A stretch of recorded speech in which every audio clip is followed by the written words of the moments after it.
A few weeks ago, I posted a video about why Boeing will not re-engine the 757, even as the demand for long-haul, low-capacity routes continues to grow. In the video, I also alluded that Boeing would instead offer a new mid-market jet, purportedly the 797, to be the 757's successor. However, rumors have surfaced that Boeing is now looking to re-engine the 757's bigger brother, the 767, rather than develop the 797. So why would Boeing build this jet, ostensibly called the 767X? Let me explain.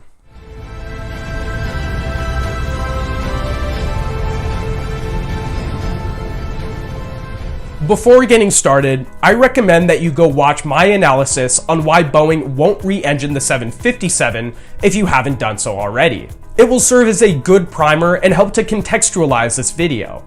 Click on the link in the upper right to check it out. The Boeing 767 is remarkably similar to the 757. The two jets were actually designed in tandem in the late 70s, sharing many similar design characteristics and a common type rating. However, the 767 is a bit bigger. The most popular 767 variant, the 300ER, carries 250 passengers in a typical two-class layout and sports a range of 6,000 miles. Comparatively, the 757-200 carries 200 passengers with a range of 4,000 miles. Its larger size means it's not quite as well optimized as the 757 or a new 797 to serve long and thin routes.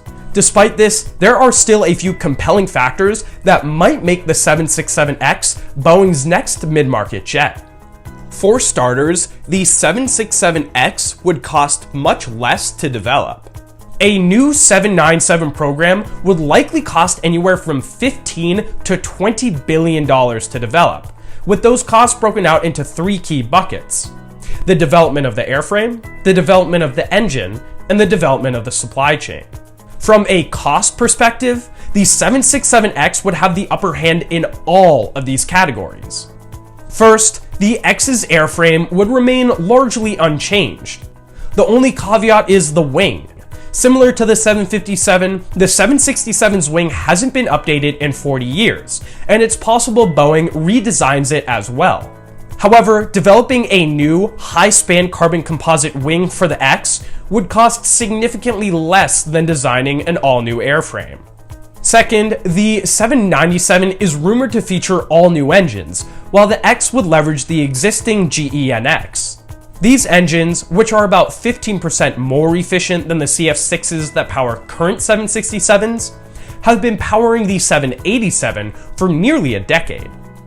They would require relatively minor modifications and in turn minimal cost to be optimized for the 767. Third, unlike the 797, the 767 already has an established supply chain. Developing a supplier network from scratch is a logistical challenge and is extremely costly. However, since the 767 program still has a backlog of about 100 current generation jets, it could seamlessly transition to producing the X once this backlog runs dry. Add up all of these savings, and a 767X program could cost quite a bit less than the 797.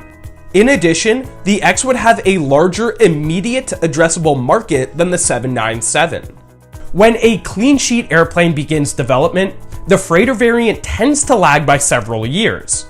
For instance, the very first 777 aircraft was delivered in 1995, but the first 777 freighter didn't arrive until 2009. In the case of the 797, a potential freighter variant would lag a passenger variant by quite some time. Comparatively, the 767 freighter already exists, so the template is in place for Boeing to build a passenger and freighter variant of the 767X simultaneously. There's actually already precedent for this. When Boeing created the 747-8, which was derived from the 747-400's basic design, the first freighter and commercial examples were delivered within 1 year of each other. There are also several other smaller details that make the X quite attractive. It has 2 aisles for easier loading and unloading of passengers. It would cost less to train both crews and maintenance folks on this jet, and it would be available much sooner than the 797. So what's the holdup? Why hasn't Boeing launched the 767X already? Well, the X could still end up being anywhere from 5 to 15% less efficient than a 797 concept. And as previously mentioned, the plane would still be just a little bit too big to be a true mid-market jet. Over the next several months, Boeing has to determine whether or not customers would rather have a less capable but cheaper plane sooner, or a more capable but more expensive plane later. If you learned something new today, leave a like and subscribe to keep learning. And until I see you again, don't forget to look up.